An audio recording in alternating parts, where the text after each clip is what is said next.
Hey everyone, I'm Julia Barbaro, host of the Julia and Gino podcast. I'm here with the co-founder of Jake and Gino, my husband and co-host, Gino Barbaro. Julia Barbaro, how are we doing today? Excellent. You ready to let it rip? This is going to be an awesome show. Yeah. Today's guest is Trent Talbot, founder of Brave Books, a conservative children's book publishing company. Formerly trained as a medical doctor, Trent stepped down from his practice to create a company that helped develop books that enthrall all children, including his own, why the values they need to thrive in today's world. Welcome to the show, Trent.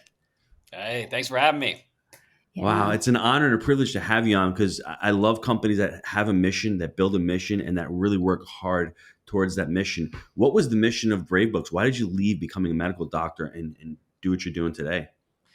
Yeah, I was a happily practicing ophthalmologist, doing cataract surgery 3 days a week, and then I was saved as a Christian about 5 years ago. Shortly after that, got married, had our first daughter in the summer of 2020.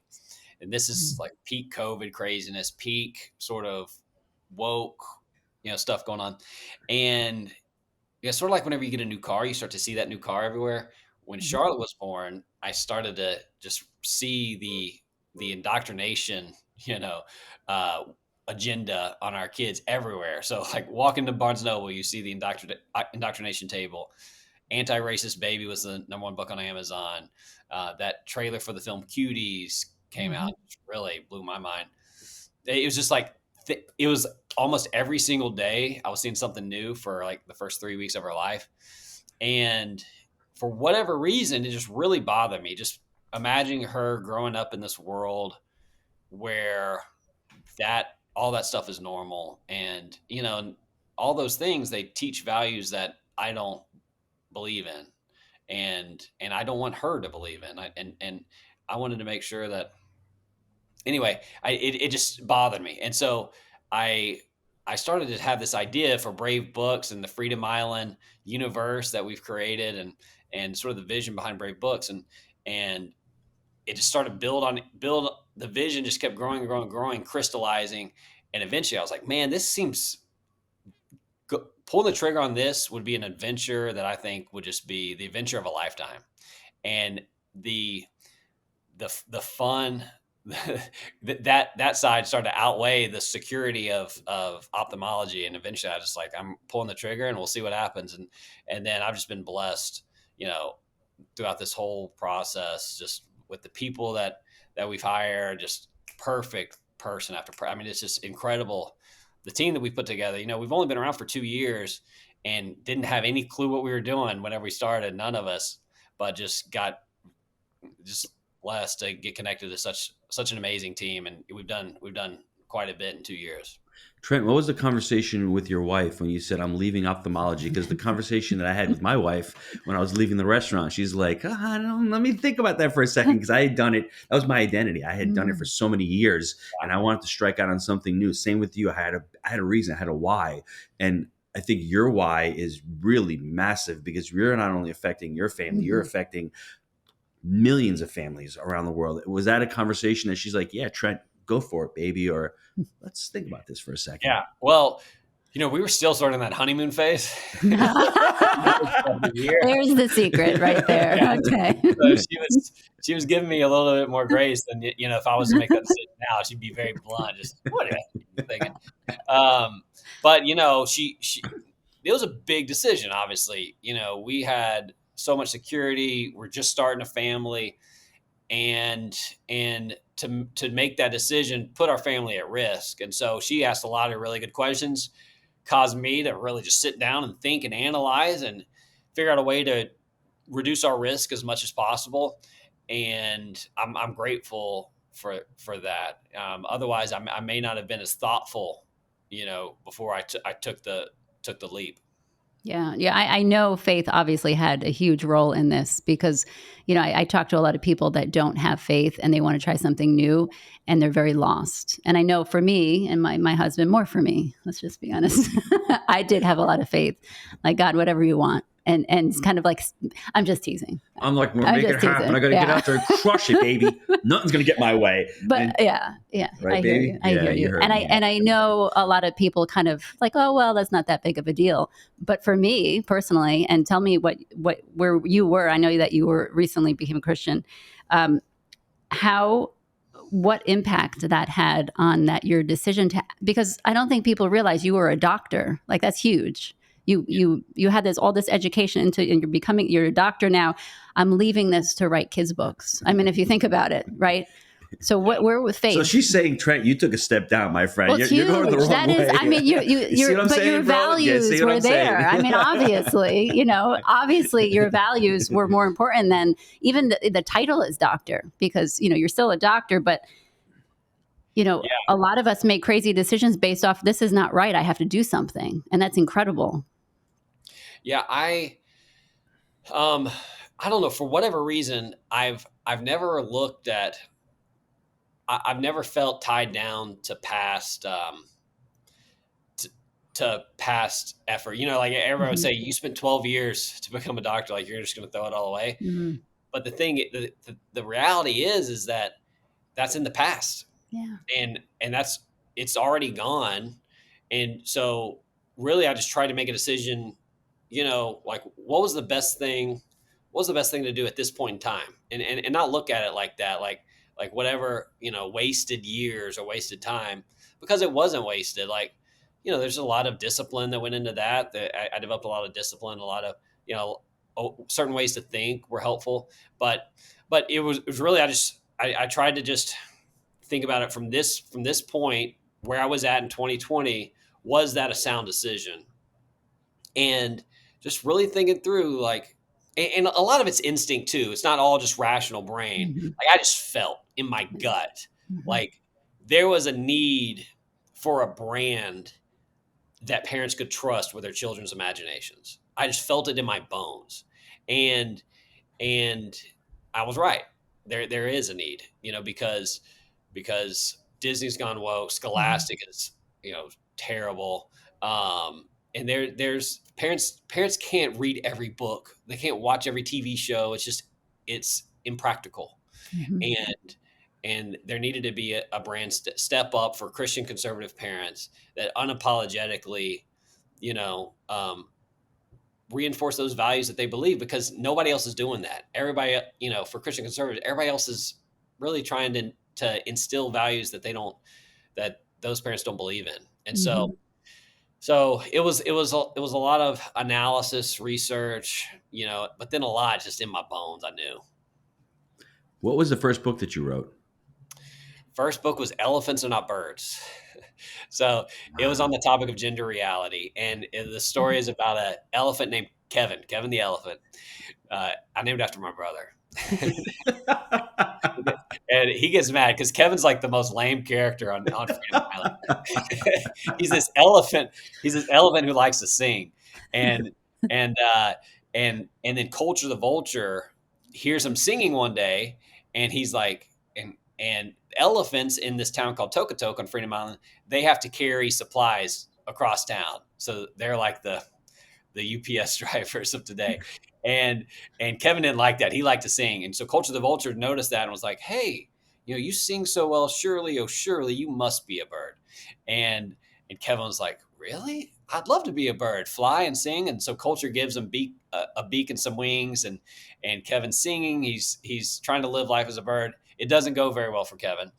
Eventually, the town's sort of centerpiece tree, the big white pine, catches on fire. Kevin the elephant uses his inner elephantness to save the day, his trunk to put the fire out, Mm-hmm. and realize that he's made, he's special the way that he was made. Mm. Mm-hmm. And that's the lesson of the story. I love that. And then so the idea for that, it's obviously to help reinforce that boys are boys and girls are girls. And it parents use that as a tool to have that conversation, knowing that at some point kids are going to be hearing this, Mhm. this trans stuff, and they want to have that conversation first, to instill some truth in their kids before they face that out in the world. We can't shelter our kids. We Mhm. have to instill truth in them. How do you come up with the titles and who is writing these books? Because you've Well, got that's what I some. wanted to get to. Like, who did I just cut you off? Did she just cut me off? So it's a combination of us and the author. We're co-authors in it because every single story takes place in our universe, Freedom Island, and authors are not they're not as in tune with Freedom Island as we are, and they don't know exactly the character arcs that we want to take, all the characters and the overarching story, and so we have in-depth calls with them like, all right, what do you want to get across to kids across the country? And we hear their heart behind the book, and then we take that and we come up with storyboards, and we get their thoughts and tweak and tweak and tweak until it's like spot on. We take their heart behind the story, what they want to get across, into our universe, into our overarching narrative, and it's been a great. And then obviously they help promote it. Hmm. I love the fact that you mentioned that you're writing these books to give parents an opportunity to talk about these things with the kids, because we don't. I mean, we homeschooled.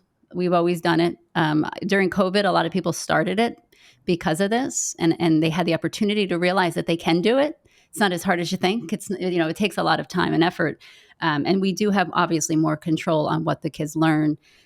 Yeah. But a lot of kids do go to school, and they're being taught things that we have, as parents, they have no idea, absolutely no idea when certain things are being talked about. And so I love that you give the parents the opportunity to bring things up, because you don't want to bring things up that aren't brought up at school. The kids be like, what are you talking about? Like, where is this coming from? So now you have these characters. And I love that idea, because I hear from a lot of parents, they're kind of like, well, what are you going to do about it? It's not much we can do about it. Oh my gosh, there's so much we could do. And I think your message just shows it. It's like, start talking to the kids, buy the books, read the stories, and have the conversations. Because when the kids have that solid foundation, through the years of growing up, first of all, we can't just assume the kids are going to figure things out by themselves. They'll be older, and now they'll have that set. I feel like our kids really do have that foundation where these things come up, and they know how to talk about it. It's all about creating that foundation. Yeah. So check this out. The vision for Brave Books is when Christian conservative parents, when their kids hit 3 to 5 years old, they start subscribing to the Freedom Island Book Club. And they get a new picture book every single month in the mail, and kids love getting mail. Mm-hmm. And so and the books come with a big map, and then you put stickers on them. And so the kids just have a blast with it. But they get a picture book every single month for 50 months that reinforces a different, value, moral character, things like hard work, honesty, importance of family, et cetera, et cetera. When the kids hit like 8, after 50 months, it transitions to 2 chapter books a month. And then, and we've got 2 different series with the chapter books that are going to be incredible, that are under work. And then that'll happen for 5 years. So from the time they're 3 to 4, for the next 10 years, they're growing up in this world, Freedom Island, with these characters. The topics age with them, the story ages with them, and really helps. And our books aren't just entertainment. They also instill that those characters, that morality that's so crucial for building that foundation. That moral foundation is really instilled by the age of 9. And so that's our vision. And then, pretty soon we'll have live action television, animated television that will help complement that. But that's our vision, is just to give a place for children's imaginations, a safe place for kids' imaginations to go and just have a blast, imagine, dream, that will never betray their trust or the parents' trust, and will never counter what parents teach. And Trent, it's important that I want to say this to the listeners. The best way for a child to learn, and even an adult, is by telling a story. And your stories also have what we call the moral premise. At the end, the moral premise really ties the whole story together, and they can actually learn, because now you've actually created pictures in their minds, and they're looking at this elephant and saying, well, he really can't fly. but he really is an elephant. How is he an elephant? Because he has those characteristics. And when you're teaching a child that, it's very easy for the child to learn that story. And the way you've broken down the framework, you've actually given them years on it. You're not only creating the Freedom Island, you're creating a community of like-minded people who can go back and continue to access those resources. And that's really important. But my question is, you said you were blessed when you started, and being blessed is one thing, but there's a lot of hard work that goes into this. When this is going to be a business question. Okay. You okay with the business question? Okay. Right. When you're scaling a company and you're starting out from scratch, what did you do? What are the couple of things that you did to get this off the ground? Because it takes a lot of hard work, a lot of effort, a lot of reaching out to people. What were the couple of things that you did to start this thing off the ground and get it to scale up? Yeah. Well, the one thing I didn't want to do whenever I started this thing was go and quit ophthalmology and then, put my heart and soul into something, nobody hear about it. So the first thing that we did was partner with influencers, people that had a platform. So did that just to make sure, somebody hears about it.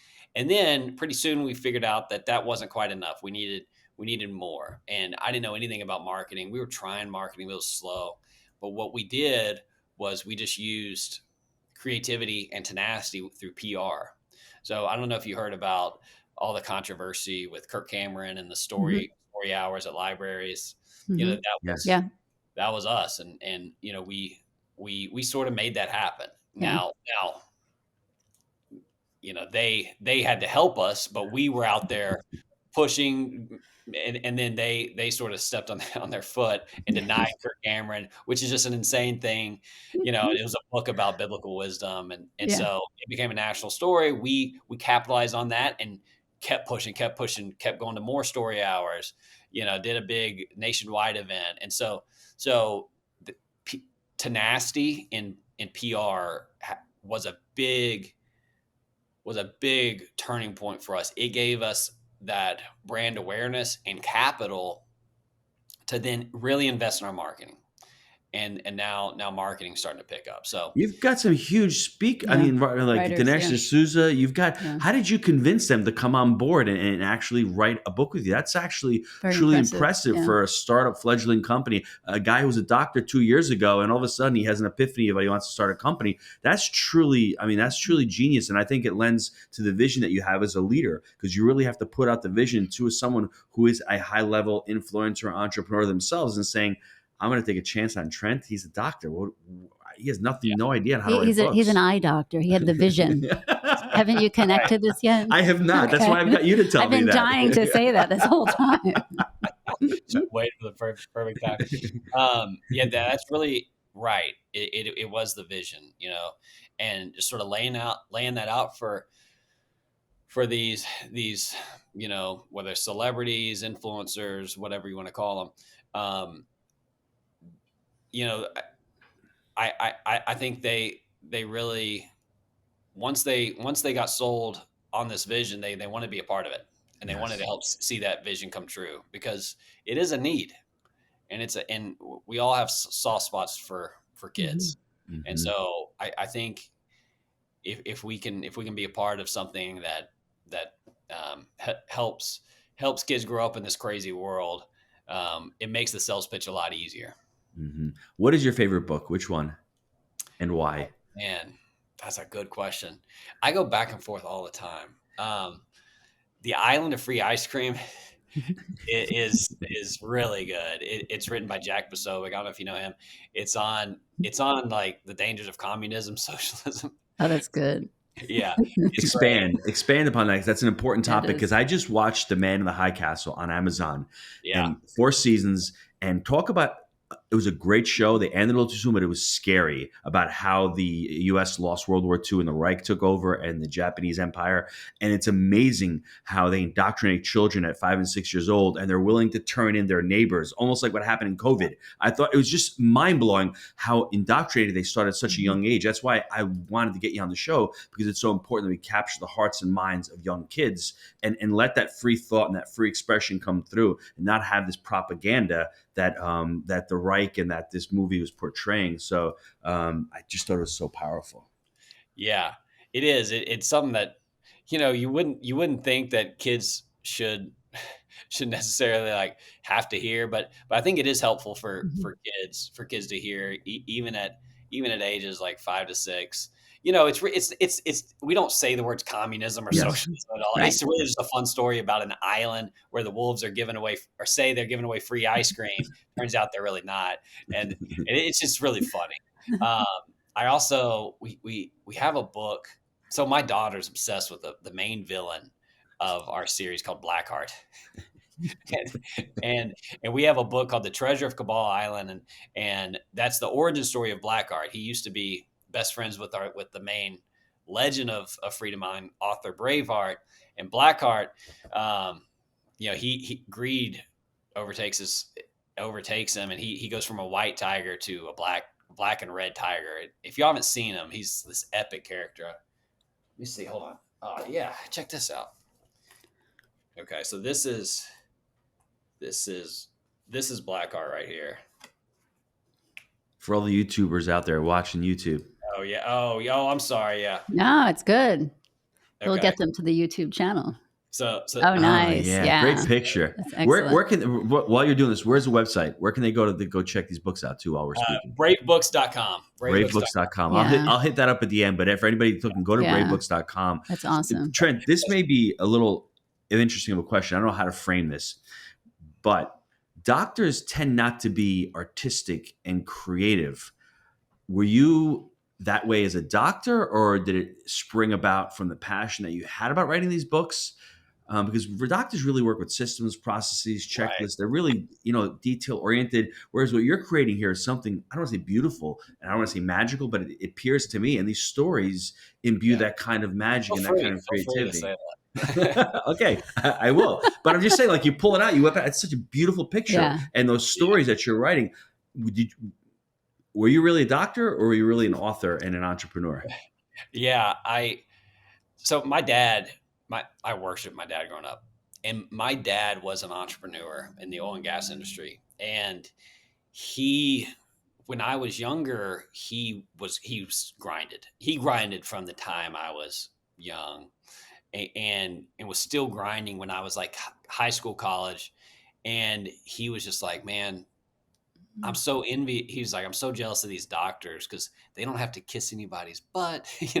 They're set. They don't have to grind. It's just like you're made. And he really pushed me to be a doctor. Mhm. And I didn't really know myself that well when I was younger. I didn't really have a good sense of my strengths and weaknesses. Looking back, I think it was very clear that I'm highly creative, and I like to think 5-10 years in the future and think really big. I wasn't consciously aware of that. And so I never got into ophthalmology that much. Like my brother, he's an ophthalmologist, and Kevin. Kevin. And Kevin is obsessed. I mean, he like reads ophthalmology journals. I never have considered reading an ophthalmology journal. It's like, but he loves it, and he's constantly tweaking his methods. I was always just sort of doing my own thing, and yeah, looking back, it didn't fit me. I didn't enjoy it. As a doctor, you go from room to room. I had 5 rooms, and I'd go room 1, 2, 3, 4, 5, 1, 2, 3, and they all had the same things. It was like glaucoma, cataracts, dry eyes, and I said the same thing over and over. I'm just like, hey. That's a painful Well, little existence. shout out to Kevin. Kevin, if you are listening, we need you in the world. We love that you're the way you are because we need our eyes checked, Yes, right? And I'm thankful for Trent, who is the way he was made to be creative. And I think that's kind of like what one of our books is about, is you were created with some kind of passion. Like you obviously went after it. I have to give you a lot of credit for that, because I get what you're saying. And a lot of people do live, not there's so much their parents' dream for them, but they've gone through something. They're like, please don't do what I did. And so the kids don't. So what was like your dad's reaction when you said, "Dad, I'm quitting. I'm writing kids books," air quotes. He must have been like, "Yeah, Kev, go for it, Trent." Yeah, that he wasn't very supportive. I mean, in the end, once I made the decision, he really warned me, but he got behind me to Yeah. his credit for sure. But at the end of the day, I was 30. I was in my 30s. He's not. Yes. We have, it's more of a friendship now, and so. But yeah, there was a lot of social pressure not to Mhm. do it. Like people are like, what? Like that. But again, for for whatever reason, that's never been something that's slowed me down whatsoever. Is Yeah. Mhm. is that it's like, Yeah. I don't know, you feel something, Yeah. uh, But you and have to feel. It's that entrepreneur in you, Yes, but I give you a lot of credit for actually having Yeah. awareness at a young age, Yeah. because most of us were doing our thing every day, Yeah. and we just say, "Hey, that's how life is. I'm a doctor. I really can't do anything else. Mhm. I'm born into this, and there's nothing looking outside, looking within. There's no personal growth. There's no personal journey. There's no exploration. Really, there's a lot of people don't pray, don't talk to God, and there's none of that introspection and reflection. So I give you Yeah. a lot of credit for doing that. And then the second part, just stepping away and trying something else, because what's the worst thing that can happen? 3 years from now, you can always go back to being a doctor if you have to, which you will not have to. But in the back of your mind, you always have that skill set. Mm. right. So true. I love I love how it works. It's not just go on Amazon and buy the books. I do love the whole model that you created, to the point where I actually am going to sign up Yes, after baby. this. My girls will love it. All my kids will like it because I get my kids to teach the younger kids, because secretly the older, 24-year-old does love to read little kids books, secretly. all do. We all do. We love to Yes. have that. And so they're going to love it. And they're I'm beautiful really books. excited We have about to it. say honestly, they are Yeah. beautifully illustrated. The Excellent stories are job. beautiful. Yeah. So it's not And one of those things where you just, hey, it's a hobby Sure. of mine. You went all in. You had the vision, and I like the entrepreneurial spirit where it's not just, I don't want to say a hobby, but you have the framework set up, and Mhm. you already have the vision, and you're already creating other multiple layers of this, which is pretty cool. Sure. Yeah. And all of you out there, if you don't have kids, well, if you have kids, obviously sign them up. If you don't have kids, you do have nieces, nephews, grandchildren, neighbors, it's a great gift, an ongoing gift, just a little something. Trent, what is the vision 5 years from now? What are you looking to do within the next 5 years? Bring on more influencers, expand the brand, maybe a board game, flashcards. Dude, we're coming out with so many products. We've got tons of different games that are in the works, that are starting to come out. So we've got the picture books. 5 years from now, we'll have the chapter books will be well underway, and then live action TV show. We've got something in the works that's going to be All right. incredible. Animated television. We're working on a Brave Battle card game, which is it's our take on Pokemon. Nice. Like a combination of Pokemon. What's that one? Oh, it's the like the wizard one. What do you? Dungeons and Dragons. No, it's not it. Whatever. That Anyway, just showed your age there. Yeah. it's going to be great. And yeah, we got and so just keep on pushing. We're getting behind this nonprofit that is going to be taking on Scholastic. Mm. And because if y'all go to our site, we put together this PDF that exposes Scholastic and the stuff they're doing. It's disgusting. Okay. Well, that's awesome that you do that. Let me just point that out, because we don't know as parents what's we don't know. We see the name and we're like, oh yeah, I remember that when I was little. I'm sure it's fine. Wow, that's Yes. great. Okay, keep going. It's mind blowing. Yeah. Yeah. Go to bravebooks.com. I think in our menu bar, it's like Stop Scholastic or something. Download this PDF. It will blow your mind. And so and it's hard to predict, because like every 6 months we're taking on new and bigger projects. We've just got this like crazy tenacious team that we go after a lot. And so 5 years from now, we're gonna be huge. We're on our way to becoming a household name. I think that every Christian conservative family across the country will be subscribed, and because we're just gonna keep adding value until it becomes an absolute no-brainer. And so we're in the process. When is this going to air? Probably next couple months. Okay. Yeah. So by the time this airs, we're going to have what we call the Brave Family Plan. And we've put together, the books are just a part of this plan to help families come together like never before, increase, strengthen those family bonds, and create family time in a fun way, organized way that we've created this point system. So anyway, I'm really excited about that. I'm excited about a lot. We got a lot going on. That's amazing. So it's not going into one room, two I rooms, love three it. rooms, 4 rooms, 5 rooms. You're going into hundreds of rooms every day. Thousands, It's a millions. much different thing. No, Absolutely. parents, this is just a little something from a parent. A lot of times we just want to, turn and look the other way because we don't want to be bothered with, we send our kids to school and we all go off and do our own thing. But we have a responsibility as parents, as moms, I can speak for myself, to know what our kids are learning, to know what their foundation in life is going to be, because we're the parents. We are their responsibility. We are the responsibility. And so just this little thing of getting these brave books can really be that starting point to saying, okay, let me dial back and let me just have those conversations with our little guys. Trent, can I have the website again for the listeners before I wrap up the show? Bravebooks.com. So we have a young Trent Talbot going to college. He wants to become an ophthalmologist because his dad's like, that's a good gig to do it. I've been grinding my face off. That entrepreneurial thing is just not too sexy. I'm going to be honest with you. The doctor route is the way to go. So Yeah. Trent loves his dad. He tells what his dad does. And after 12 years, he becomes an ophthalmologist. But he realizes every day is the same. Room 1, room 2, room 3, room 4, room 5. I can't keep doing this every day. And he gets an epiphany. He's like, I have a child and my child is reading all this crap. And I have a moral obligation and a moral duty to take control of that, because whatever goes into my daughter's mind, that's how she's going to grow up.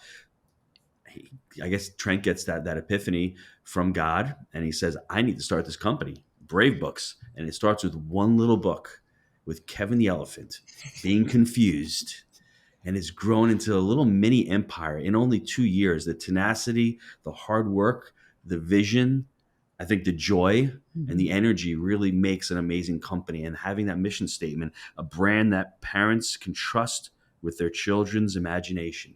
That is awesome. I got to say that one more time, everybody. A brand that parents can trust with their children's imaginations. That is a catalyzing statement. That's a one statement. You know all about Trent's company. You know that the company is going to crush it. Keep bringing on influencers. Anything else, Trent, before we wrap up? You nailed it. That kind of gave me chills. So thank you for that synopsis. Oh, my pleasure, brother. I love his wrap-ups. His wrap-ups they're just awesome. No, you know why? Because it's easy to wrap up a person's story who's at a young age, because you've done so much, you've accomplished so much, and you're just scratching the tip of the iceberg. And just continue to do that vision. There's going to be lonely days. There's going to be challenging days. But if you go back to the vision, and don't worry when you're talking about it, there's an arc of concern. People worry about where they are today. They don't coach or work towards the vision. You're already working 5 years out, and you're working towards your joy. And that is what 99% of these people on the planet don't do. That's why the 1% is super successful. Money is the result. You're going to create amazing results, and the money will follow. And you're not choosing money, right? I always like to say profit is the fuel. It's not the destination. That is exactly what you're trying to do. You need profit to continue this journey, but that's really not the destination. So that's what I'm really proud. And it's been an honor and a privilege to have you on the show and to share your story. So once again, thanks a lot for being on. We really appreciate it. Yeah, thanks for having me. That was an awesome interview. Y'all are great. Thanks, my friend. Yeah. Take care, everybody. Thanks, everyone.